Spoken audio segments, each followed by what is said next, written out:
Ganito mangyayari mga boss pag hindi natin na-maintain yung paglilinis sa CVT ng ating mga motor. Tingnan nyo, nasira na yung crankshaft nya. Ito, alamin natin mga boss kung paano nasira ito.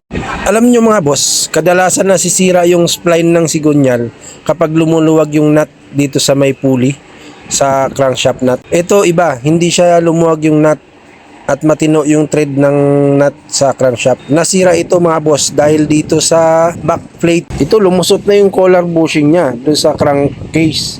At yan yung dahilan kung bakit nasira yung spline. Bakit kamo mga boss? Kasi lumuwag yung pagkahigpit ng nut dun sa pulley dahil umurong ito papunta dun sa may crankcase. Lumusot na dapat ay hindi lulusot yung bushing dyan mga boss. Dapat ganito lang itsura nyan. Ngayon naman, ang tanong, bakit nasira yung backplate at lumusot yung bushing? Ito yung dahilan mga boss. Ayan, nakita nyo kinain na ng washer. Ito yung dahilan mga boss, sasabihin ko na sa inyo. Nag-stack up yung bushing niyan, yung collar bushing niya, nag-stack up dyan sa crankshaft. Pag umikot yung crankshaft, sumasabay yung bushing, kumakaskas dun sa backplate. Kuha nyo mga boss. Kaya ang gagawin ay palit sigunyal yan boy. Thank you.